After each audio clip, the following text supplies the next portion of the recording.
Welcome to episode number 120 of the Marine Layer podcast. We welcome on former Mariner Bret Boone, a great conversation full of baseball stories from his playing career and his time in the media. We also have our two Mariners storylines. Mariners call up Jonatan Clase, and we'll discuss Julio's early season struggles. Guys, make sure you're not missing any of our content. To make sure you do that, there's a couple things you can do. For your podcast, make sure you're downloading those audio pods. Leave us a 5-star review, rate and review. That does us a big favor. And if you're watching on YouTube, make sure to like, comment, and subscribe on this video. In addition to that, don't miss any of our social media stuff too. You guys know we're always active there. You can check us out on Instagram, TikTok, Twitter, and YouTube Shorts at Marine Layer Pod. Let's get it rolling. The pitch from Acevedo. A drive deep to right field. Down the line. The Mariners win this game 2-1. The dream lives. They're going to the playoffs. 1-1 from Jansen. There you go. Left field. We got a tie ball game. Julio. Oh, baby, what a moment. Tie ball game at 7-7. And we welcome you to this episode of the Marine Layer podcast, part of the Just Baseball Podcast Network. Recording here post-game on Monday, April 15th. I'm glad the Mariners are actually allowed to win baseball games. We need low-stress wins like that way more often. You know how nice it felt to just sit back, relax, and watch that game? Jorge Polanco hits the home run in the first inning, tone is set, and you just feel your stress levels way down. More of that, please. More offense and more low-stress wins.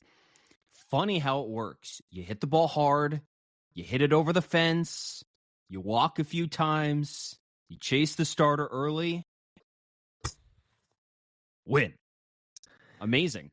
Now, it's going to come out that, let's keep the receipts on this. It's going to come out tomorrow that Frankie Montas, who saw his velocity hit the tank today, I wouldn't be shocked if there's something wrong with Frankie Montas. His velo was down. He was all over the place, and he certainly did not look right. He had gotten off to actually a pretty good start this year on the mound for the Reds. It was just terrible today, velocity-wise, location-wise, etc. It's going to come out tomorrow that something was wrong. He'll go on the IL. Hunter Green's going to come out tomorrow. He's healthy. He throws 100. And am I going to book it here on Monday? 15 strikeouts.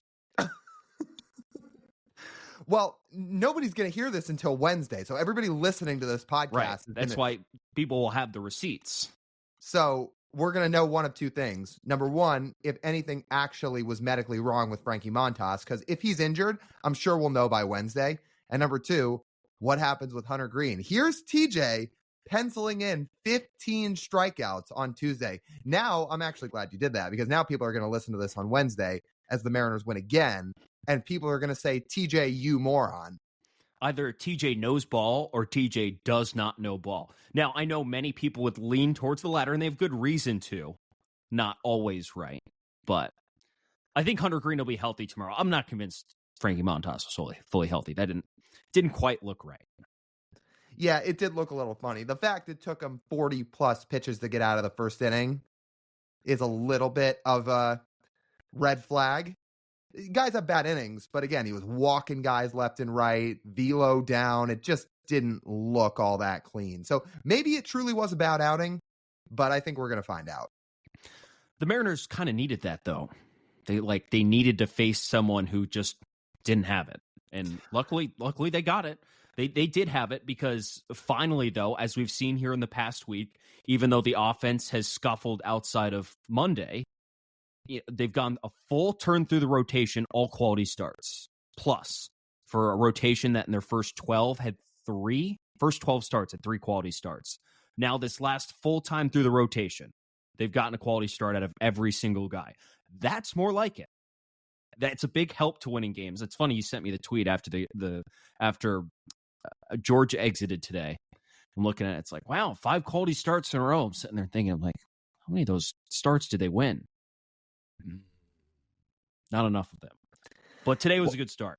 Yeah, they needed that very badly, especially considering Sunday's game against the Cubs felt like almost a surefire win. You look at that on paper, Luis Castillo going versus a guy that I had literally never heard of. I would like to think, in all seriousness, TJ and I are ball knowers and know a lot of baseball. I had never heard of the guy that the Cubs threw out on Sunday. Javier Assad was his name. I mean, didn't look like much of an athlete, didn't look all that imposing, clearly hadn't thrown a lot of big league innings, and he goes out and looks like Cy Young.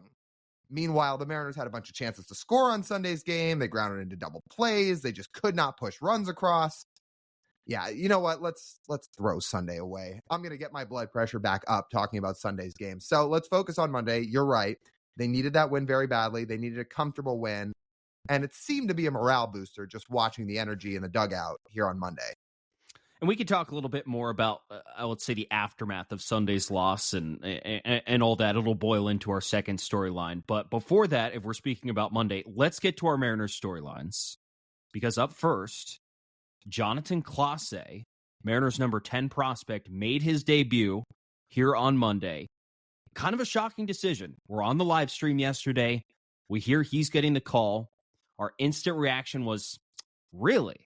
Out of all the guys in AAA, we would have thought it would have been Cade Marlowe, or they would have just brought back Sam Haggerty. I don't think Haggerty's healthy yet. That's why he's not up in this spot. But regardless, Clase is up. He's made his major league debut here on Monday. Got his first big league hit. He's an elite speed guy. He's got power, and he'll walk. Those are the good traits he's going to bring to the Mariners when he plays here over the coming weeks. I would say Samad Taylor's a third option. Oh, for right. Sorry. Yeah, you're right. Yeah. Forgot so like one of those three options, we would have figured it was going to be Samad Taylor get called back up, Cade Marlowe gets called up, or possibly Sam Haggerty. But again, as Justin Hollander said on Friday in his injury update session with the media, he was saying that Haggerty's still working his way back to getting at bats. So lo and behold, it's Jonatan Clase that gets the call up. Yeah, we were definitely surprised. You're right that he does profile in a lot of ways well. Drawing walks is certainly a plus. We know the guy's fast. We're going to get into that plenty. And we know that he does have the potential and ability to really impact this ball club. I was just shocked that this was the guy they called up because he's still very young. Very young. He had played 12 games in AAA, and he didn't exactly light the world on fire in AA or in the Winter League this past year. So it felt like he had a little bit more development time that he was going to get under his belt. But look, this is what the Mariners have talked about, right? They say with these young prospects, not only are they keeping a very close watch on them, but they say once they get to AA, you're one call away. They clearly don't view AA and AAA as a much, much needed threshold in order to get to the big leagues. If they did, Jonatan Clase would still be spending a lot more time in AAA. But between getting almost a full season of AA under his belt last year, a few games in AAA, time in big league spring training, the Mariners clearly said to themselves, look, he's either going to sink or swim. Let's give the guy a chance. He's accumulated the at-bats that we wanted to see him accumulate. He's ready. So the worst case scenario is he performs like a 21-year-old would at the big league level. He struggles to hit. And then when Sam Haggerty gets healthy, you and I both guessed yesterday on the live stream, okay, when Sam's healthy, if Clase's struggling, Sam takes a spot. And that's a pretty easy one to justify. Sam has spent plenty of time on the big league roster. We think Sam is a big leaguer. He's like a big league bench player. That's what he does. That's his role.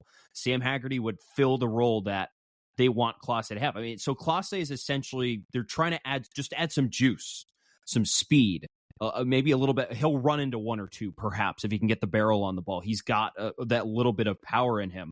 But when you have the option to get someone who stole 79 bases last year in the minor leagues, that's adding, like, it's kind of shaking things up a little bit, where it's like this guy, like, he's putting the ball in play and then everyone's watching first base. Is he going to make there in time? Is he going to make it? He's going to make it. So he didn't really get that opportunity. His base hit didn't have to beat out today, which was nice to see. Congratulations to him on getting that big league hit. But first, like, so he's a 70 grade runner on the 20 to 80 scale. 70 is elite. Not like 80 is the best, but 70 is still elite. He stole 79 bags last year, despite only having a .331 on base percentage in Double-A. He spent most of his season in Double-A, only had a .330 on base percentage, which is about average, and still stole 79 bases. Yeah. Let's not just glaze over that, and you did a good job hitting it, but let's really harp on that. 79 fucking stolen bases last year. 79. You know how big a deal it was that Ronald Acuna stole 70? Clase stole more bags than Acuna. 79 stolen bases. That is nuts. You want to talk about fast players? Jonatan Clase is that. He is going to be a force on the base paths. When he gets up, you want to talk about the Mariners wanting and needing juice? He's going to provide juice. We want to see him sustain it, but he will provide juice. And he wasn't on base as much as Ronald Acuna was last year. Ronald Acuna won the MVP. So, yeah, he was on base a lot. Yeah. Jonatan Clase was not. He tore up high A in a handful of games. So the Mariners decided, okay, time for Double-A. But when he went to Double-A, it was only a 94 WRC plus. He struck out a little bit too much. But he's able to mitigate his lack of offensive prowess that he had at Double-A last year by walking 13% of the time, hitting for enough power, and stealing all those bags. Right. And that is probably what he will do at the big leagues this year. A little more context. He's only 1 month older than Jared was when he debuted in 2021. Like, that's how young this guy is. Just 1 month older than Jared Kelenich's 2021 debut. So expecting him to come up and hit at even 100 WRC plus level in the big leagues this year, I would be shocked if he achieved that. It would be cool to see, but I would be pretty shocked if that's what Jonatan Clase ends up doing this year. But the chance that he is able to bring some sort of electricity to the base paths and add that extra dimension that they don't really have on this roster. Julio's really fast, but I think the Mariners would be, if Jonatan Clase is on first base, they'd send him over, sending Julio, because he's faster. And Julio costs a lot more money and is a lot more, the bat at least, is more important to them, as opposed to, like, in terms of, I guess, not getting hurt, right? Throw back to our season predictions episode where I said Julio was going to go under a stolen base total, even though Julio stole a base today. Is going to go under his stolen base total because they don't want him running as much and want him more healthy at the plate. So, like, if that makes sense, like a little more free for him to steal opposed to your other best base stealer on the roster. Here's the other piece of the Clase puzzle as well, because even if it's not Sam Haggerty that replaces him, either if they want to give Sam continued at bats in AAA, or they decide he's going to stay in Tacoma when his rehab stint ends, Dom Canzone, it sounds like, dodged a pretty major bullet. So there's something we haven't talked about yet on an actual podcast episode. We talked about it on the live stream Sunday. Dom Canzone crashed into the wall making a catch in Sunday's game. He's going on the IL. AC joint sprain is what they said in his shoulder. However, they said here on Monday, no structural damage, doesn't need surgery. They said he'll be out at least a couple weeks. Now, that could mean the minimum IL stint. I certainly wouldn't promise anybody that. Could be 15 days. I would guess it'll be more like 3 to 4 weeks. The point there is, it doesn't sound overly serious. Like, they talked about the shoulder feels sore. They talked about, obviously it was bothering him when he came out of the game yesterday, but it doesn't sound like he really suffered a major injury. So with that being the case, if Dom gets back in 3 weeks, that may be the whole equation right there. By that time, they'll either see in 3 weeks' time whether Clase can handle the big leagues and he's going to stay, and they'll make a roster move somewhere else to get somebody else off the roster if they intend to keep him there.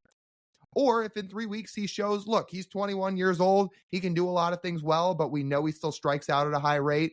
He may need to develop a little bit more power, and he may just need more at-bats in the minor leagues. Then he goes back to Tacoma. But this 3-week timetable may be enough to gauge what they're looking at here for Jonatan Clase. Here's another interesting thing. You know who MLB Pipeline comped him to?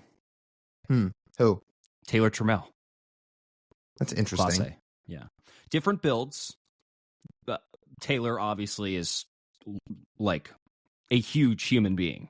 Jonatan Clase is not. He's listed generously at 5'9", 150 pounds. I think he might weigh a little bit more now, but he's not a big dude. But the hitting profile is the same, it seems like. And the defensive profile as well. Clase is going to be a left fielder primarily, or center fielder. Well, he's not going to take Julio's reps, so if he goes somewhere, eventually ends up somewhere else in his big league career, he could play center. He has the speed for center, but he has the arm for left field. Yeah, I think there's nothing else I was gonna. Or if Julio needs a day off, like we saw on Sunday, instead of having Luke Raley play center field, who can do it, but is better suited for the corners, Clase can slide to center. And he's better as a left-handed hitter, so it makes it an easier replacement for Dom's spot. Right. Yeah, exactly. Yeah. So, yeah, this guy's going to provide juice. I don't want to comp him to Terrence Gore because I think Clase's both floor and ceiling as a player is higher than that. Like, I don't want to set that example. However, the Royals never let that dude hit. Like, ever. I swear I don't think he. How many? I think you could count his major league plate appearances on one hand. That being said, remember how every postseason for multiple years in a row, when Terrence Gore would get in the game, people would be like, oh boy, here comes Terrence Gore. This guy is a threat. They'd talk about him like he's going to steal second. He's going to steal third. He might steal home. That's what Jonatan Clase can do on the base pads. He's that fast. He is like, his speed is that good. Where look at the speed guys on this Mariners roster. Julio, still and more. Now there's Jonatan Clase, and he's the fastest of all three. So for a team that does lack a little bit of speed, that's certainly going to help. Now you don't just have to rely on two guys to be your speed guys on the base pads. You've got somebody like Clase who, even if he doesn't play every day, and it does sound like the Mariners do intend to play him a lot while he's up, even the days he's not playing, who do you think's getting a call in the late innings in a close game to pinch run? Without hesitation, it's going to be Jonatan Clase. How many career hits do you think Terrence Gore had? I was shocked by this number. I was going to say it's more than you think. He did play a little. He did hit a little bit, and he also played on some other teams. That's what I was talking about with the multiple postseasons in a row, because he spent some time on some other teams and other postseasons, and it was the same narrative. It's like, oh, here comes Terrence Gore. This guy's about to change the game with his speed. However, to answer your question, I'm going to guess 20. 16. That blew my mind. I didn't think he had that many hits. 74 career at-bats. Plate appearances, I think, actually. Kind of crazy. Really, yeah, it's not a lot. No, it's not. For a guy who had as much name recognition as he did, like you said, not there to hit. And it's amazing thing of the strategy of that. It's lucky to have a guy like Clase who you feel fine sending to the plate. Keeping someone on your roster primarily to steal bases, and that's it, is quite the strategy. Like, what if you need an extra hitter on your roster? Like, that's the kind of gamble you make. And that's just shows you the kind of value that a guy like Clase can have. Right. But let's make it clear. Clase can hit. Like, Clase is not Terrence Gore. We're just saying that speed, you could make that comp. The rest of his profile fills out a lot much better than Gore's. Like, Clase is a good switch hitter. The fact he can hit from both sides of the plate, he has a little bit of pop. He can certainly hit for doubles. If it all clicks for him this early, and I hope it does, it's going to be tough, but I hope it does. That can really change the dynamic of this team a bit. Yeah. Let's hope so. Let's hope there was notable changes in the offseason he made after he was done playing in the Winter League, before he got to Tacoma, that the Mariners thought he took that extra step he needed after Double-A last year. Yeah. And to be fair, he hit 321 in big league spring training this year. So after that Winter League time, hit well in the spring, hit well in Tacoma. Maybe there is something they saw. Remember what they talked about in camp? They said Jonatan Clase was one of their most improved players over the offseason. Maybe we're seeing the results of it now. Maybe this is why we're seeing the aggressive call-up. Maybe something between the end of last season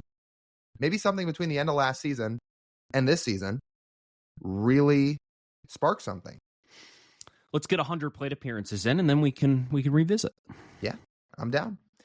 Okay, we're going to move on to our second storyline here in just a second. Before we do that, let's talk to you guys about who? Our friends over at Pagach's Pub 85. That's over in Kirkland. Mariners are heating up now, aren't they? They just had a really nice Monday win.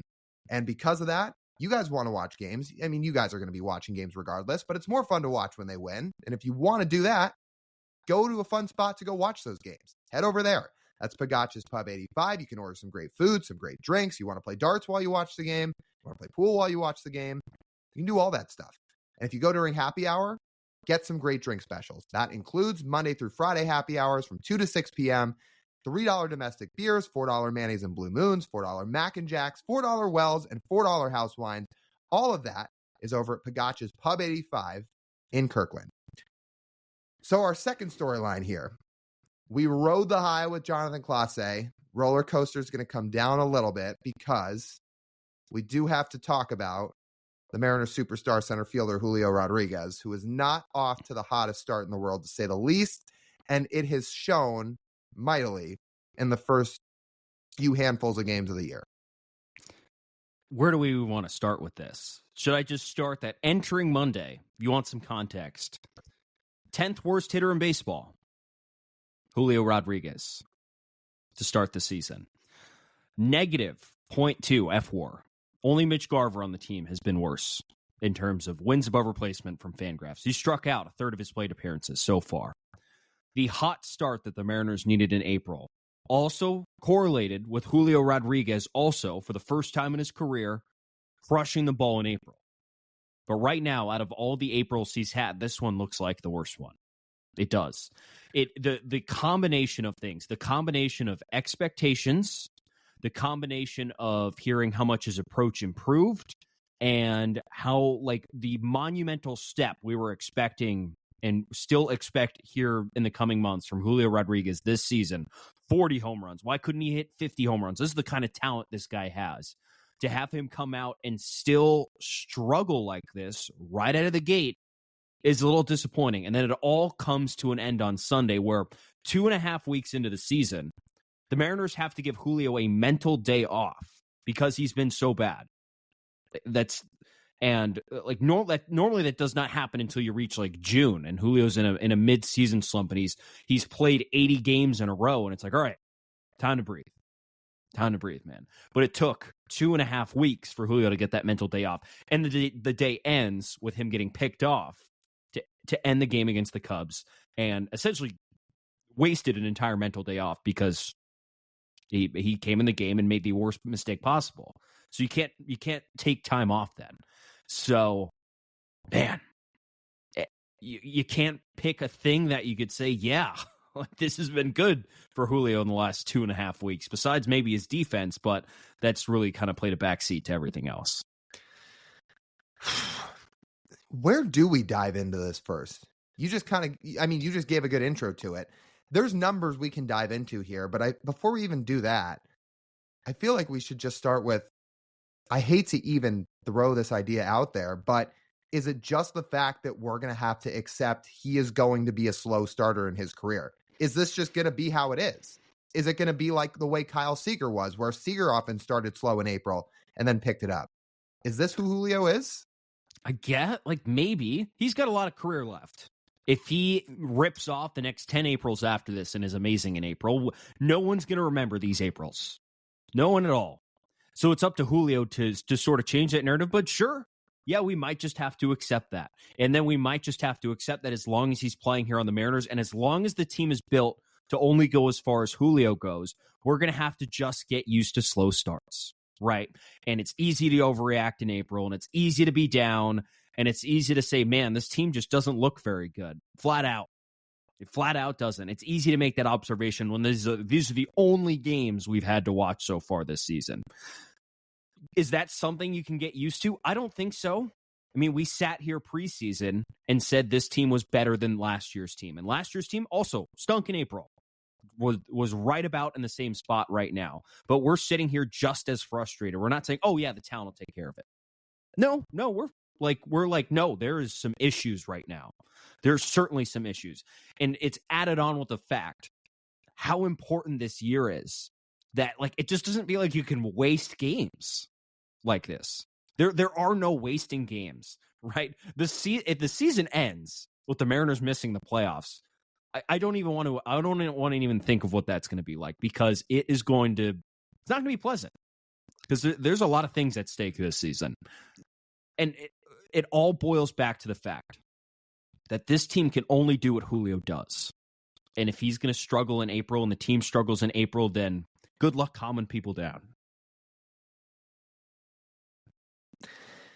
Yeah, I mean, we don't have to dive into this too far, but you're right. If the Mariners really do miss the playoffs this year, we don't know what's going to happen with Jerry Dipoto and Scott Service. We don't know if we're going to see more players speak out. We're going to see in year 3 with the nucleus of this core and only made the playoffs once.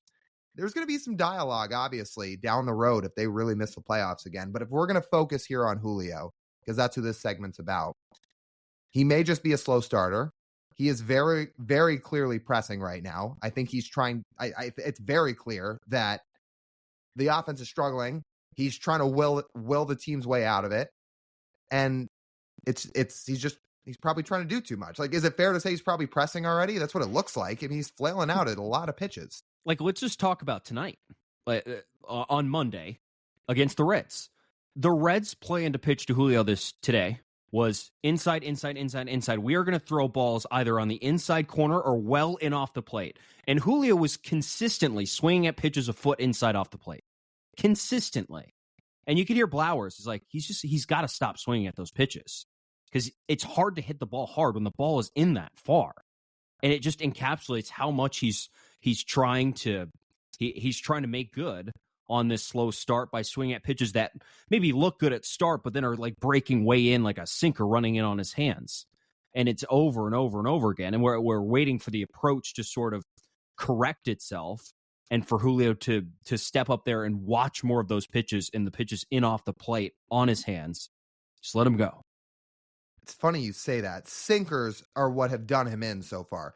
Small sample size, not a lot of games to judge off yet, but to judge off the 16, 17 games the Mariners have played so far, he's hitting 100 against sinkers. Entering Monday's game, he was hitting 100 against sinkers, -2 run value. He's also slugging 100 against sinkers, 100. Sinkers are not doing him any favors right now. And it's the breaking stuff, too. His whiff rates on these breaking pitches. On sliders, he has a whiff rate of 40%. Sweepers, 37.5%. Cutters, 45%. Changeups, 64%. And splitters, 58%. Anything slow, he's not touching right now. And it's funny, even the fastballs, he's not timing up. His timing seems off. Along with pressing, along with the slow start, he doesn't seem like he's on time yet. We've seen a lot of balls to right field. That last at bat here on Monday, he actually got a cookie late in the game, and it was a fly out to right field. He was just a little bit behind it still. So even on those fastballs, he's still a little late. It's weird. He is +2 in run value against fastballs already, but he's not slugging at all against fastballs. His average is okay. It's 300 against heaters. No slug.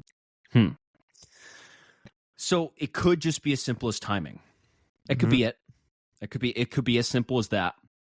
But I'll say between this year and last year, like mechanically stuff looks different, but the approach, like the approach does not look drastically different in the small sample size. It can evolve as the season goes along.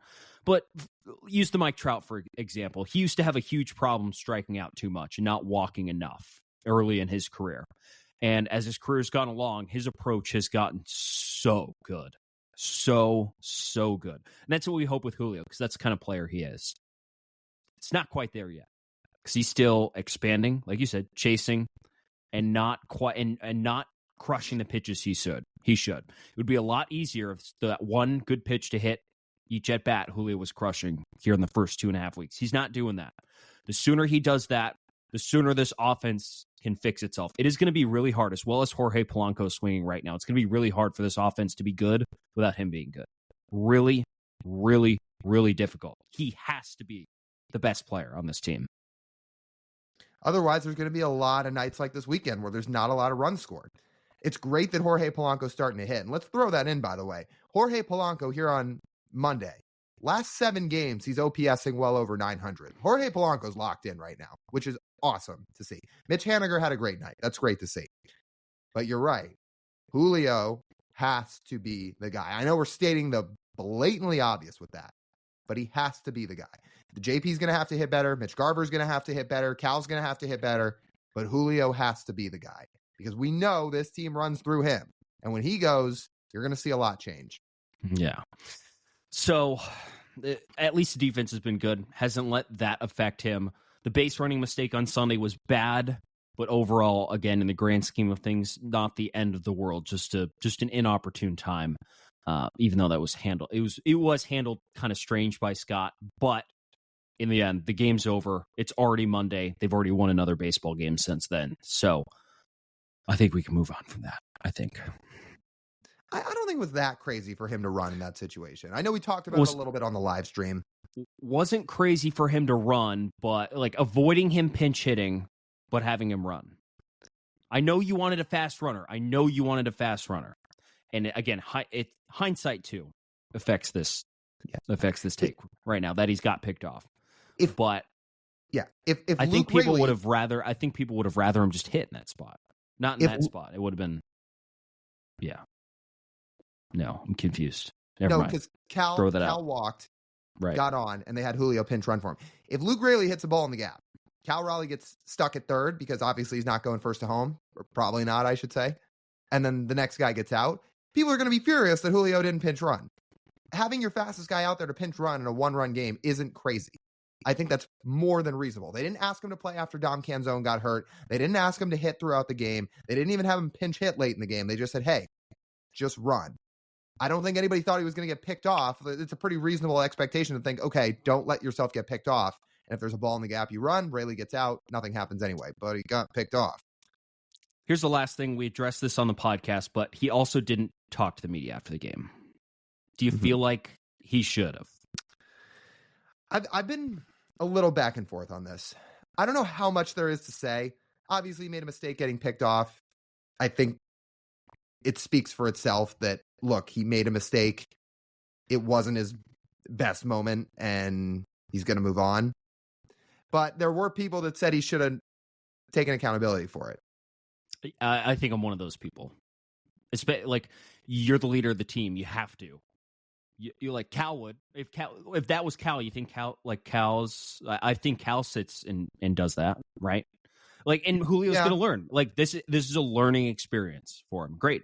It's always good to learn. Everyone, everywhere, in every profession wants to learn as much as they can because that makes you better at their job. It just doesn't feel right when the best player on your team gets picked off to end the game after, a bad 2.5 weeks to start the season, and then just goes to media at the end of the game. It says, I'm not gonna talk today. Which you might only need to say one thing, like, I made a mistake. Like, here's what I saw. Like, it's been a tough 2.5 weeks for me. That's all you got to say, and people are like, okay. But that's sitting up there taking accountability for mistakes you have made, and sometimes you just got to do it. Mm-hmm. Yeah. And you feel, I know you say Cal probably would have done it, which he probably would have. It's likely that guys like JP and Ty France probably would have done the same thing, right? They probably would have stood up there and taken the questions. Right. Yeah. And again, it's all part of growing into yourself as a baseball player. And it just does not look good when you don't, right? Because then people speculate. That's the worst thing that can happen. You don't want speculation. That's why we want transparency in all these things. So people aren't sitting here guessing what somebody's thinking or what the reaction is after the game. No, you just want the person who actually did something to come out and say it, so people don't speculate, right? Mm-hmm. All we do all offseason is speculate, Lyle, because Jerry DiPoto doesn't phone in all of us and say, hey, we've been in trade talks today, by the way.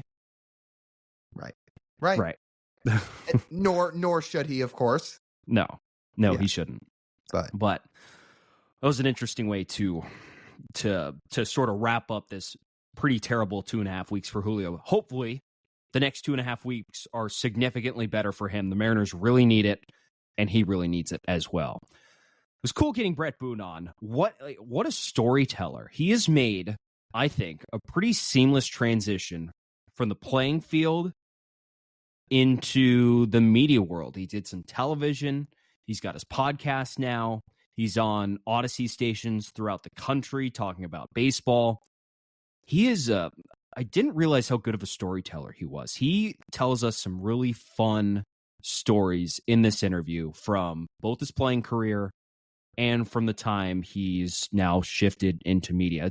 He's got it's such an interesting family. It's such an interesting life he's lived. For sure. brother's the manager of the Yankees. He was on the greatest Mariners regular season team ever. He arguably, yes, I'm going to say this, was the best player on that team. And I know most of you were thinking Ichiro. He won the MVP that year. There's talk about that in this interview. You can listen to that. Bret has a funny story or two about that. A lot of really cool stories. We didn't realize all the time in media he had. We knew he had his podcast. We knew he was on other stations, but there's some other things Bret Boone's done in the media, even while he was playing, that you guys should listen to. That was really interesting. And yeah, overall, like, not only is he a Mariner legend and had an awesome few years here, but just a cool storyteller, an interesting, really interesting guy, and a fun conversation. Won't hold you any longer. Let's get to our conversation with Bret Boone. All right, we've got former Mariners second baseman Bret Boone on with us, now host of the Bret Boone podcast. You can check that out on Odyssey. You know, a lot of athletes get into media these days, and everybody has their different reasons. But for you, how did you decide a podcast was not only the avenue you wanted to go down, but like why you wanted to start that specifically? I didn't want to. It was right before COVID, and you know, I hadn't done anything, and I just kind of said, you know, I'm going to get into something. I don't know what I want to do. I don't know if I want to go back on the field. I don't know if I want to be in media. So I hired an agent, talent agent, not a baseball agent. I still have my baseball agent for baseball stuff, but so they booked me on MLB Network, and I went down to the studio and I shot 4 or 5 episodes, and you know, it went pretty well, and I liked it. And we talked, hey, maybe we'll do something. A week later, COVID hit, and you know, it's kind of like everybody was in a holding pattern. Nobody was traveling to New York, to New Jersey. So my agent told me, he said, I want you to start a podcast. And I said, absolutely not. I'm not going to do that. And he goes, come on, you need some work on this side of the microphone. And I did, because as athletes, you know, we get interviewed so much during our career. It's easy to give you an interview. I can sit here and dazzle you all day with an interview, but being on that side of the microphone and interviewing other people, and there's an art to it that I had to learn, and I have a great team around me that's really helped me through this little podcast journey, and has taught me, you know, how to prepare, and it's a lot of work. I think as athletes, we take for granted the media and think, oh, you're just asking questions, and you know, there's a lot more that goes into it, and I've found that out. It's been very humbling actually going through this. But then I started getting guests, and I remember I was at the gym, and Andre Reed's a buddy of mine, and he works out at the same gym as me. And I walked up to him, I said, Andre, I'm doing a podcast. You're going to be my guinea pig. And he said, all right, I'm in. So I did it with Andre. Then I called Griffey, and it's just started there about 4 years ago. And we've just been roaring ever since. And then Odyssey came in and wanted to be partners. And that's been a great partnership as far as up in the viewership. And, you know, now I'm an Odyssey insider. I went from athlete to Odyssey insider. So now I do a lot of hits during the week for radio stations around the country. But it actually keeps me, it gives me something to do. I get up in the morning, I follow the game, I study the game. And, you know, I wake up in the morning, I have something to do. And I complete task. And it's good, because when you walk away from the game, a lot of us don't know what that's like. You know, all I did my whole life was play baseball. And I figured I'll retire and I'll go off into the sunset and I'll play golf every day and I'll go on vacation. Well, that kind of gets old and is not very fulfilling after a while. So I dipped my toe into this world, and now we're doing it. It's going great. And who knows? You know, I don't know where I'm going to go from here. Maybe do some TV, maybe do some games. And eventually, who knows? I might go back on the field. I might manage one day. So I'm just keeping my options open and really don't have a timeline or oh, I've got to get here to do this. No, your brand gets bigger. You kind of wake up one day and say, hey, remember me, you know, from 15, 20 years ago, and you get your platform back. So that's what I'm doing right now, and I'm having a good time. I thought your brother Aaron made a really good point when you brought up about always being on a certain side of the interview and not being on like Lyle and I's side of the interview, and having to learn to interview. And he was in the media world a little bit before you were. You've been doing this podcast now 4 years. He's over that frame, been the manager of Yankees after stepping out of the ESPN booth. Was he Right. shedding any sort of light to you? Like, what was he giving you? Like, hey, here like the basics of what I did when I was at ESPN to get better at this, because I never felt like I was good at it at the beginning. Not really. Not really. We really didn't talk much about it. I just kind of muscling my way through it and finding it, knocking my head on the counter once in a while going, oh, that wasn't a very good interview, or, man, I need to learn to breathe, or speak in sound bites. So it's kind of, like I said, I've got a really good team behind me. I've got an executive producer that's done a great job and has really kind of tutored me through the interview process and how to formulate interviews. And it's not just a piece of paper with questions and you go down. At the very beginning, that's what I did. It's like I had 15 questions and it was like question 1, question 2, question 3. And I've learned it's a conversation. And I like to say it's like we're sitting in a golf cart and we're BSing. That's what I like the Boone podcast to be about, is point, counterpoint. I might ask you a question, you might have a really cool answer, and I might be able to add to it. So instead of going to the next question, I go back and forth. So the team around me, like I said, has really helped me a lot, and I'm still learning. I've gotten a lot better at it. I listened to some of the first ones I did, and I laughed. But at the same time, I'm still, I still got a ways to go. So it's been fun. It's been a challenge, because I think that's what I was missing, a challenge in my life. Golf's a challenge, but I really, I sit around a 5 or a 6 or a 7 handicap. I hang in there, and I don't have that passion to practice and get to a 0 handicap. A lot of my buddies do that. They play golf and their goal is to be the best golfer they can be. Well, I have a good time playing golf, and I have a good time, the guys that I play with that are better than me, taking shots and going out and getting my handicap. But it's just another challenge. It's something I've never done before, and it's a learning process, but it's a lot of fun. You and Aaron are destined to like combine forces when he eventually stops managing, right? Like it is destiny that you two are eventually like full time. It's just going to be the two of you on this, and it's honestly Yeah, be pretty good, because the episodes you do together are really good. Yeah, Aaron, but we've always had Aaron and myself. We're very different. Our personalities are very different, but a lot of our thoughts or beliefs, definitely sporting wise, they're very similar. Baseball wise, we're very similar. We differ on a few things. I'll talk to him throughout the course of the season. I usually talk to Aaron probably every couple of weeks. Sometimes he's got a question for me. Sometimes, what do you think about this? I'll run it by him. Sometimes I'll call him and give him a suggestion. Sometimes he listens to me. Sometimes he doesn't listen to me.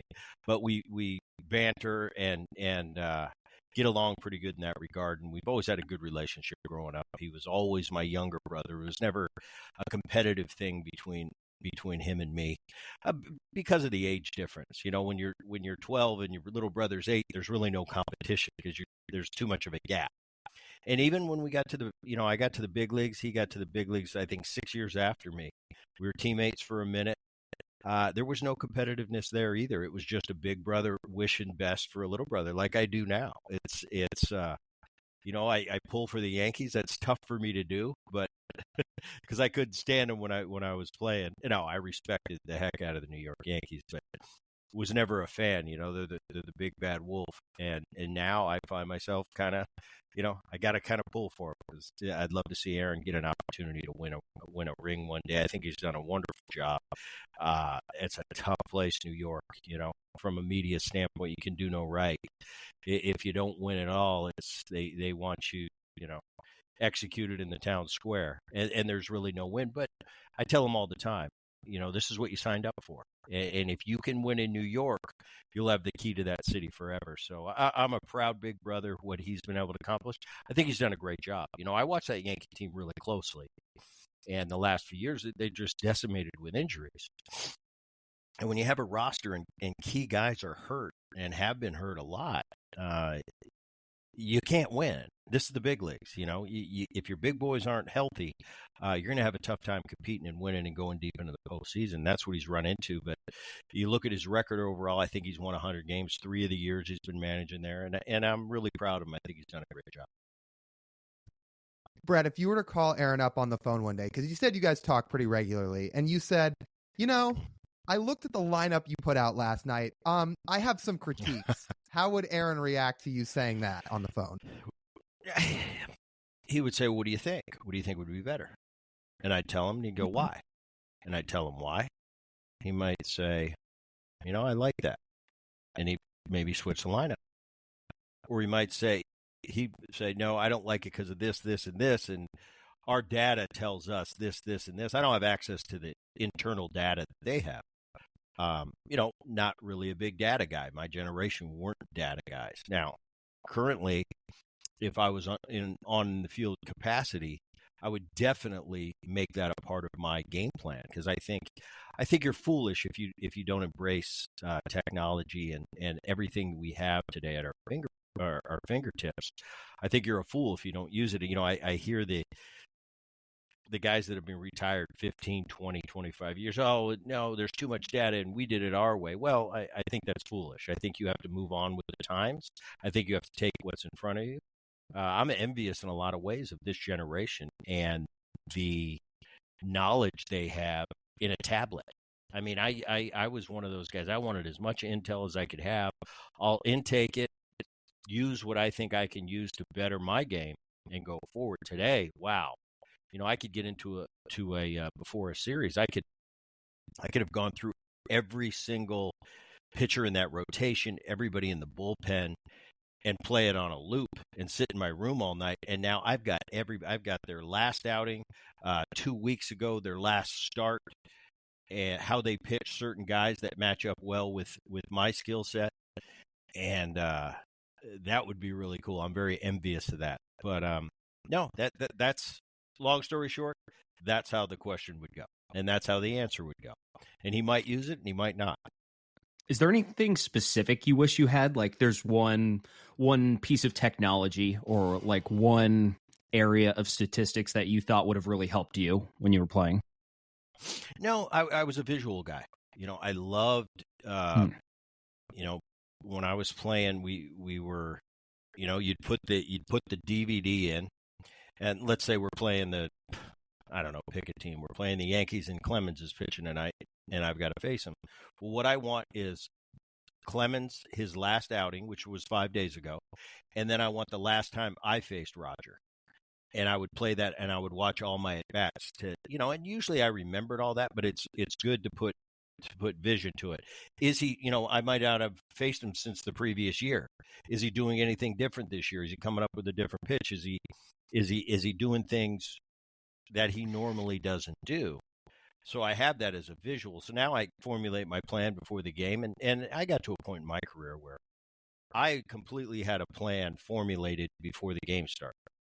Definitely, 5 batters in front of me before each at bat. I already formulated what I was going to do, what the approach was going to be. And I really never wavered from that. But that video to me always was crucial, and I'd be grinded. It would be in the 6th inning, and it's a tight game, and I see the bullpen getting up, and there's a lefty and there's a righty, and who's hitting behind me tonight? Is it Johnny Olerud or is Edgar hitting behind me tonight? I'm going to go to Johnny Olerud and Edgar and say, what's your history with this particular guy? So now I know if I come up and Johnny's hitting behind me, he goes, "Booney, I wear this guy out. This guy might be more apt to come at me." Or if Johnny says, "I haven't had much success," well, he might be pitching around me. So I want all this intel and just technology. These guys today, we didn't have access to a ton of video for the guys in the bullpen. Nowadays, you'll have it right here. Oh, here's Smith, Miller, and Jones, and their last 7 outings on this particular team that we're playing at the time. And I can sit there and watch. Oh, this is what he's doing. Oh, he's using the 2-seamer more than he used to. So that's just invaluable information that's right at your fingertips now. Back then, in the early 2000s, it's like when you had to fight and claw to just find any footage you could.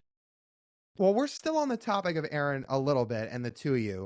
So you guys obviously both had great careers in very different ways, I would say. And obviously Aaron had some postseason theatrics that are very famous back in 2003. And you guys said it was always one brother supporting another. It wasn't competitive. It wasn't back and forth.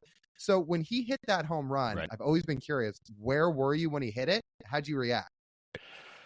I was in the booth with Fox. I was a part of the broadcast. So I was with Tim McCarver and Joe Buck up in the booth. That was one of the first years they used the third man in the booth. And we had just finished in 2003. We had just finished my Mariner season. We missed the playoffs. I think we won 90 or 92 games.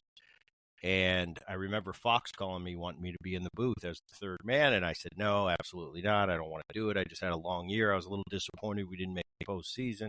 And I just wanted to go on vacation and stay away from it. Well, then they came back and they offered a little bit more money and a little bit more money. And the next thing I thought, well, I can go watch Aaron play at least. So I ended up doing it. Going into the booth, if you watch those videos, I mean, for the next year, I had to hear it from all my teammates how I didn't say anything in the booth, and I really didn't. It was I was kind of a fish out of water because when you're a current player, it's tough to be critical of the guys on the field. And that was that series where there was a lot of adversity with Pedro throwing at guys, and they're putting me on the spot up in the booth, and Tim McCarver looks at me and he goes, Boone, he's throwing at him right there. Well, I've got to face Pedro in about 4 months. I know he's down in the clubhouse right now because I would be. He's watching the broadcast, and he's going to listen to what I have to say. At the same time, you've got to be somewhat credible to the audience. You can't just, well, it happens to the best of us. After a while, you're going to lose credibility with the fan base. So I remember that particular question, and I just said, of course he drilled him on purpose. Pedro doesn't miss like that. Sure enough, the next day in the pregame meeting, I'm walking through the Boston's locker to get to the manager's office, and Pedro's yelling at me from the other side. He goes, Booney, I didn't mean to hit him. And I looked at him, and I said, no, yes, you did. Now, it never came to anything, but I found it really tough as a broadcaster when you're when you're still playing, to be critical of these guys. I remember Alfonso Soriano was playing second base at the time, and he butchered a ground ball. And they turned to me, well, what happened there? Well, my honest answer was, he's not a very good second baseman. He should be in left field. But I can't say that to Alfonso Soriano. I've got to say, well, it happens. It happens to me once in a while, which I'm thinking to myself, that never happens to me. So it was an interesting experience, but I'm glad I was there because I got to see Aaron hit one of the biggest home runs, in postseason history. And he was really struggling. He was really struggling at that. I remember that because the night before I went to his apartment and he was kind of down. He was having a really rough series. And I said, listen, Aaron, what are you going to mope all day? What's the problem here? And he's like, well, you don't know what it's like. I said, what do you mean I don't know what it's like? I said, look at my bubblegum card in 1996 and 1997. I said, I know what it's like. I said, but tomorrow's a new day. And if you guys win tomorrow, and if you turn a big double play or you hit a sacrifice fly and you win, nobody cares how bad of a series you've had. That's all it is as well. So I have that kind of pep talk with him. Next day I come to the ballpark. He's not even in the lineup. Now I feel terrible. And I'm going, oh, man, I hope they win. As the game presses on, I see him coming to the on-deck circle, and it's Wakefield pitching. And I thought, I know what it's like when you're completely lost at the plate, and the traditional pitchers are getting you out with, it doesn't matter, fastball, slider, curveball, split. They're getting you out with all of them. And I thought, maybe this knuckleballer is what he needs, because normally we don't want to face a knuckleballer. But if you're having trouble hitting, maybe you need to go into slow pitch softball mode. Wakefield, he goes up there and he hits that ball. I mean, that's the last thing on earth I thought was going to happen, was he going to hit a home run right there. But I just thought, have a good at bat. He hit it. I knew it was gone when he hit it. And I remember just kind of standing there and kind of being, I remember the guy in the truck, because you have your earpiece in, and I remember the guy saying, Brett, what are you doing? Because I wasn't saying anything. I stood up and I was just watching. And I was so happy for him because I knew how he was feeling before that game. And he just hit one of the biggest walk-offs ever. And then the guy in the truck yells at me. He goes, no, that's perfect. Less is more. Less is more. It didn't matter what the guy in the truck was going to say. That's how I was feeling at the time. I had no words. I couldn't believe how bad he was. Didn't even start. Got the pinch hit. It's Wakefield, hits the homer. It was like a movie. And it was really cool. And after that game, I would normally never go into an opposing team's clubhouse when I was playing. That would be the Yankee clubhouse. But I kind of worked my way down to the Yankee clubhouse, and I went in, and I remember, I think it was Jason Giambi was there, who's a buddy of mine, and they were all celebrating, having champagne. You know, I'm here I am, a Mariner that missed the postseason, and I'm watching these guys pop champagne, but I went over and I gave him a hug, and I said, dude, I'm really proud of you. That was really cool.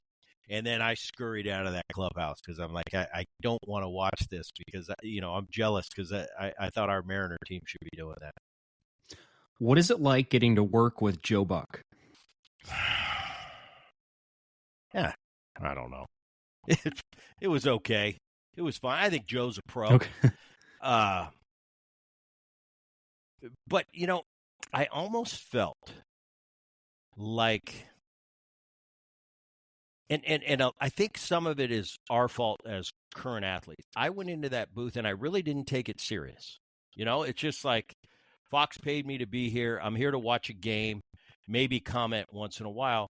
And I didn't take into consideration this is their livelihood. This is what Tim McCarver and Joe Buck do for a living.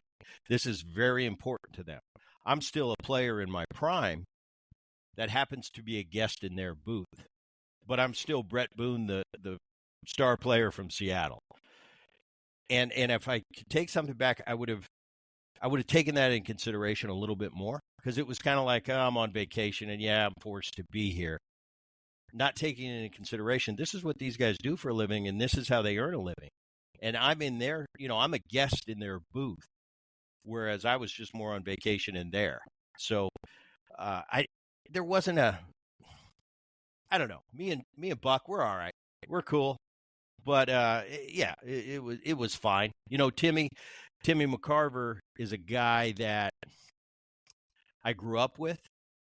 Timmy was a teammate of my dad in Philly, so I remember Tim for when I was 5 years old. So to be with Timmy, that was pretty cool, because the only relationship we had was big league catcher, some kid in third grade, and now all of a sudden we're kind of peers in the booth. So that was cool.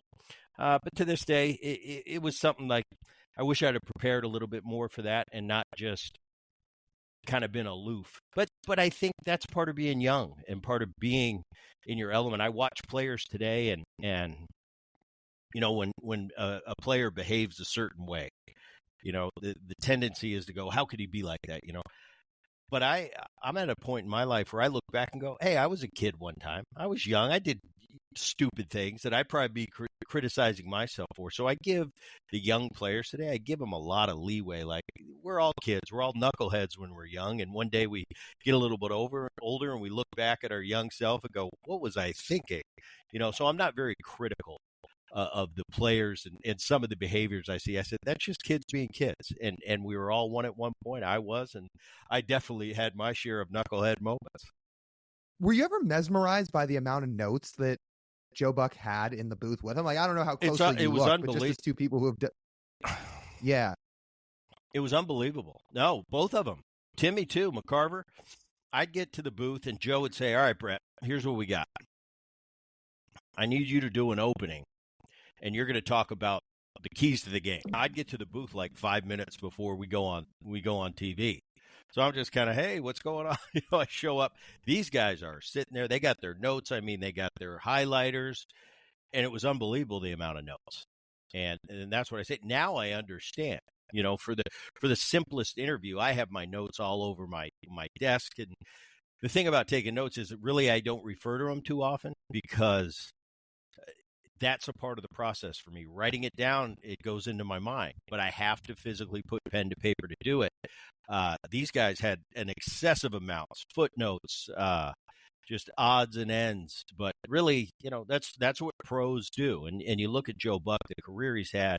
I remember his dad doing games at St. Louis. I loved his dad. But Joe, he goes from baseball to football, and he doesn't miss a beat. He can go do golf. If I had to say, I think Joe Buck's one of the best commentators of our time, on-air broadcasters of our time. He's a real pro. So you talk about, Brett, how much you've learned since then. I mean, going into the media world and just watching games and saying that if you had been in the booth back when you were a player and known otherwise, you would have taken it a little bit more seriously. If you were to get back into the booth today, what do you think you do differently now? Well, I think what you've got to do is you've got to keep the credibility with the player or with the listener. So you can't just be pro player and comb over everything. If there's a mistake being made, you have to be critical. Now, you can do it in a professional way. You know, for years and years, I would watch our telecasts. I mean, I was in the clubhouse in between at bats constantly, so I would hear everything going on.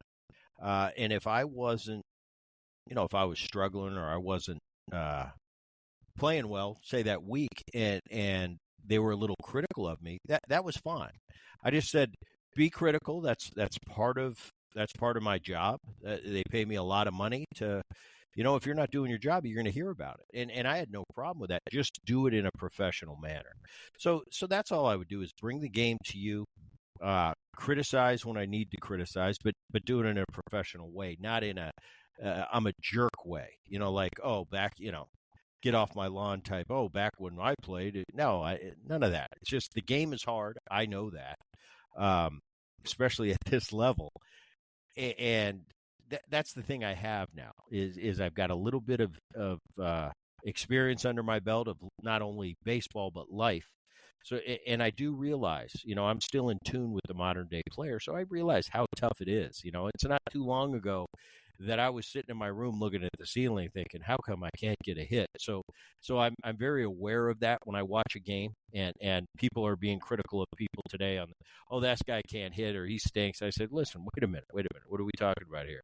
This is really tough, and he's struggling right now, but I've been through it. So you've got to bring the game to the fans, to the listener. You've got to be critical when to be critical is necessary. You ever sit there and you watch somebody and they just comb over everything? So everything that happens negative on the field, it was a tough hop, or, that was a tough pitch, or at some point you got to go, no, he didn't move his feet. That's why he didn't get a good hop. So there's ways to do it and ways not to do it. I think a guy that does a really good job right now is John Smoltz. I think he does a really good job. I think David Cohn in New York, I really like listening to his critique and his broadcast. So there's a way to do it and there's a way not to do it. Brett, want to go back to the 2001 season. I mean, you were a integral part of one of the most fun baseball teams of all time. Like 116 wins over 162 total games is just incredible. Is there a game you remember more than any other game in that season for a good reason? Not really. One that stands out to me that's funny is, and it's still on Major League. It's on Major League Classics. Is the Cleveland game where they came back and beat us. I think we were winning. I didn't play that game, and I remember Lou giving me the day off. And back then it was like game of the week. I think it was Monday Night Baseball. I remember doing an interview with Johnny Miller before the game, and I said, Johnny, I'm not playing. I said, Lou's just really not, and that was my personality. I said, Lou's not really taking this game very serious. If he wants to win, I should be playing. Of course, having fun with it. So game starts, and Jay Buhner's with us on the trip, and he's injured, so he's not playing. I remember Lou comes up to me before the game, and he says, son, he said, no matter what, because I had played like 50 in a row. He goes, no matter what today, I don't care if we win, lose, or draw, you were not playing. He said, don't even wear your spikes. So I kind of took that attitude, and I had my turfs on, and, we're winning. So I forget the game. It was 10-1 in the sixth, and I'm definitely not playing. So me and Buhner are messing around, and all of a sudden it's 10-7, and then it's 12-8. I'm just making up numbers here. The game's getting closer. And I remember Jay looks at me and he goes, the bases are loaded. Now it's like the 8th or the 9th inning. He says, if Omar Vizquel was playing for the Indians at the time, he goes, if he hits a double right here and they clear the bases, do you know that it's a tie game? And then Lou's going to make you hit. And I look at Jay. I said, no way. As soon as he said that, boom, double down the right field line. They circle. It's a tie game. And Jay's cracking up laughing at me. I don't even think I have my jersey on. I think I have like a T-shirt and a pullover. So the inning ends, and I'm sitting at the end of the bench, and here comes Lou. And I'm peeking around the corner. I see him coming down there. I'm like, he's not going to ask me to hit. He already promised me that I'm not hitting no matter what. And I'm kind of hyped. I'm kind of leaning back in my chair on the bench, and Buhner's right here next to me, and I'm poking my head around the corner, and Buhner's laughing. And Lou gets to me. He looks around Buhner, and he sees me, and he says, "Son," and he throws his hands up. He goes, "I'm sorry, but you've got to hit." No, I had to run up to the clubhouse and put my spikes on. I faced John Rocker, who was a teammate of mine in Atlanta 2 years previous, and ended up striking out on 4 or 5 pitches. And that's a game that I definitely remember because that's the game I was not going to play in, but I played it. And we lost. So I'm glad. Yeah. Well, so I'm glad you brought up that game because I wanted to ask about it. I figured you'd pick one of the 116 games that you won first and said, oh, like this game was really fun and we really enjoyed playing. We like, won so many games that year. Yeah. Oh, yeah. But I am curious about, I mean, about the one you lost, which you just went into detail about, because so if you want the exact numbers, you guys were up 12-0 after 3 and then 14-2 after 5. So my question is, what Makes was sense. the post-game shock like in that clubhouse where you say, not only does this team barely ever lose, but we just lost a game like that? Us? Maybe the best regular season team ever? Like, was there a lot of shock after that game? Well, I think that team, as much as, it wasn't an arrogant team. That was a bunch of veteran guys, pros that have been there, done that, and have a lot of experience. And at the end of the day, you chalk it up as that's baseball. And it's a crazy game, and stuff like that can happen. You're right. We won so often that year that it was a shock when we lost a game. It was like, how'd we lose that one? Let alone a blowout, and they reversed it on us. But really, it wasn't a big deal. We were leading by so many games. Of course, everybody, you get pissed when you lose, no matter how many games you win, especially one that you had in hand. But no, it was just more of a, I can't believe that happened. That was kind of the sentiment. There wasn't any anger because, like I said, we won so often that we really didn't have too many times that we were down or in a rough spot that year. Was Lou allowed to get mad during the regular season because you guys won so much? Was he allowed? Lou does whatever he wants. He's a beauty. One of my favorites of all time. And I remember the press coming to me early in the season and said, Brett, Lou's really changed. He's really gotten quieter and he's much more calm as he's getting a little bit older. And I laughed at him. I said, if you win every day, no wonder he's never in a bad mood. I said, if you can't smile when you come to the yard on this team, then it's impossible for you. So, no, it's not that he's lost his edge or he's not Lou anymore. It's just we win every day, so he has nothing to say. But that was a fun ride. It was like that year, it was like a magic carpet ride. It's something that, like I said, we're a veteran team. So we had been there, done that. I've been on some really good teams in Cincinnati. I was on a great team in '99 with the Atlanta Braves. And I was on some rough teams, and when I first came up, we were in last place in Seattle. 96, 97 in Cincinnati were some tough years. 2000, and I was a Padre. We came in last, I think. So I knew what it was like to be on both sides of the ledger, and so did a lot of players on that team. So we just rode it, and we realized that we're going through something really special. And just enjoy the ride because it doesn't happen too often. How many times in your career, speaking of Lou Piniella, did you have to endure chew-outs from Lou? When I came back the second time, 2001, I had him for 2001, 2002, 0. Lou never chewed me out. Huh? Me and him were buddies. And if Lou started to say something to me, I'd yell back at him, and then he would look at me and smile and go, all right, Boone, all right. We had a really good rapport. we were friends, and we also had a very high level of mutual respect. So he never chewed me out ever. When I was a kid, different ball game. When he came over from the Reds, and I was there in '93, we almost had it out 2 or 3 times in his locker, or in his office. I mean, like drag out, screaming at each other, and and then I looked back years later, and I realized what he was doing, and he was testing me as a young player.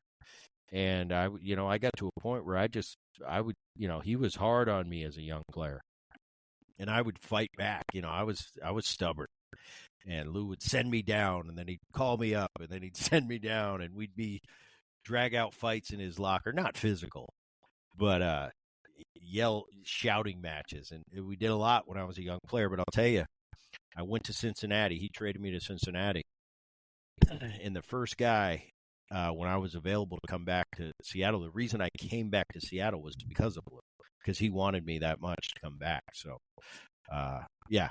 And to this day, one of my favorite, not only managers, but one of my favorite men throughout my baseball journey. Did you ever think throughout that 2001 season, because that was such a great MVP race that year too, did thoughts ever creep into your head? I know players say, I don't think about that stuff, but did you ever have thoughts of, could I win the MVP on this team in this year? Well, to this day, Ichiro, I tell Ichiro, I said, you should send that MVP trophy over to my house because I should have won it. I'll grab something for you. Hold on. Looking forward to this. Yeah. The suspense is real here. Okay. What is this? Mariners MVP. The Mariners MVP. How can you be the Mariners MVP, but your teammate is the league MVP? It's impossible. The wonderful Baseball Writers Association of America, Brett. That's why. Impossible. It's impossible. And I tease Ichiro about it all the time. Back to that on a serious note. I realized a long time ago, you can only do what you can do. And once you play the game, you put up the numbers, it's out of your control. Awards come and go. There were several times where, man, I should have won a Gold Glove, and I didn't. And then I won one that I didn't think I should have won, and I won. There were years I should have gone to the All-Star game. I didn't go. But I'm not. My dad told me a long time ago, Brett, life's not fair. So what are you going to do about it? You're going to mope? You're going to do your job. So we don't play this game for awards. It's nice when you win them. Don't get me wrong. Every time I won an award, it was an honor. But it's something I realized a long time ago. You don't have control. So you do the best you can, and the chips fall where they may. And sometimes you win, and sometimes you don't. Ichiro had an unbelievable year there. He was great. Coming over from Japan, he was the huge story. He kind of put Japanese baseball on the map. I think Hideo Nomo back earlier really was the first pitcher that came over here and really, really thrived. But from a position player standpoint, I think Ichiro was the first that really put the position player on the map. Matsui in New York shortly followed that and was definitely a great player. But yeah, and like I said, it's something I can tease Ichiro about. And yeah, you always thought, man, there's not much more I could do that year number-wise, from a second baseman. But it didn't work out, and that's okay. It's nothing I really look back on. It's because I have no control over it. I did what I did, and you talk to the local writers, and some guys voted for you, some guys didn't. But it's something you don't really think about too often, and I surely don't. Like I said, I refer back to my dad when he used to have talks to me and go, "Listen, life ain't fair. So quit pouting about stuff you have no control over." And he's right. Okay, so speaking of Ichiro, at what point at spring training did you realize this dude is kind of ridiculous? We didn't know. Spring training, we had no clue because he was doing his thing, slapping balls the other way. He was talking a little bit, not really. once we got in the season and his ability to get hits the way he got hits, I think nobody had ever gotten hits that way before. I mean, he was hitting routine ground balls to short and beating them out. He made shortstops change their game when he was hitting, because I don't think we'd ever seen somebody get out of the box the way he did. I mean, Ichiro's fast, but his technique of getting out of the box when he was swinging made him ridiculously fast. So he changed defenses, the way they defensed him. And, especially that first year, we had a lot of fun. I mean, Ichiro people don't understand. He's funny. He's charismatic. And he would have us cracking up because he knew a lot more English than he let on. And guys would tell him dirty jokes, and he'd say them in his Japanese accent. And he was a lot of fun. Those teams, especially 01, 02, 03, those were some real fun years. Okay, so speaking of Ichiro stories, and you said that he would tell all these hilarious jokes. There's a couple Ichiro quotes out there that I know people still hang on to this day. There's that. So, I mean, we swear on this podcast pretty regularly, but so like there was the whole "Who the fuck is Tom Brady" quote, and then there was the I'm gonna botch this one. There was the Kansas City quote. I think. So were you shocked at all when he said those two things? No. Yes, because he said them out loud. And normally that was for his teammates only. Behind the scenes, he would share funny stuff with us. I remember running out to right field. I think our first game. I forget who the umpire was though. Eddie Montague. He runs by Eddie Montague, and Eddie. He looked at me. He goes, "Does Ichiro speak English?" I said, "Yeah, a little bit." And Eddie said something to him, and he just said, he says something to him running by, like, "What's happening, home slice?" And Eddie looks at me, and I start cracking up. I said, he knows a little bit of English, but that's how Ichiro was. It was very endearing. And like I said, he was very charismatic. If we had a couple more to wrap up with you here, Brett, I was thinking in terms of like you as a former big league hitter looking at today's pitchers. Who's somebody today that you would really want to face, like really enjoy the challenge of facing? And then who is someone you want no business facing? You're like, no. Like this dude's just another level right of now? ridiculous. I want the challenge of facing nobody right now. Nobody seems appealing for me to get in a box right now. I look at somebody like a Jason DeGrom, when he's healthy and when he's on, it's like, I want no part of that. I remember about 5 or 6 years after I retired, 2012-ish, I remember going to a game, and I forget where we were. It might have been San Diego. I went to a game with my dad. My dad was a VP for the Washington Nationals. Nationals were in town. Went down. We sat on the third base side, field level. So we were right in the front row. Field was right there. We're right at the end of the Nationals dugout. And I remember Steven Strasburg was pitching. So I had the side view of him throwing. And I remember looking at my dad and I said, I want no part of that right now. And he was throwing, it looked like he was throwing 150 miles an hour. And when you're out of the game for a little bit, it catches up with you. Now I have a son that's in the minor leagues, and I'll go work out with him, and I'll jump in the cage once in a while. And it's like they got it cranked up, and I'm like, turn that thing down. I want no part of it. That bat feels heavy. I feel old trying to swing. But, you compete, and you don't want to embarrass yourself. But, Father Time gets us all. So there's nobody right now that I really fear or would have feared as a player. I mean, you take that challenge every night. It's like, it's no fun facing Randy Johnson, but I got to face him tonight. And the challenge is if I can get a piece of him. Facing Maddox, Smoltz, and Glavine was no fun. You got to find a way to work maybe a walk and a knock because they're the best of the best. Pedro, in his heyday for about 3 or 4 years, he was no fun. I remember facing Kevin Brown in L.A. That was no fun. That was a big time challenge.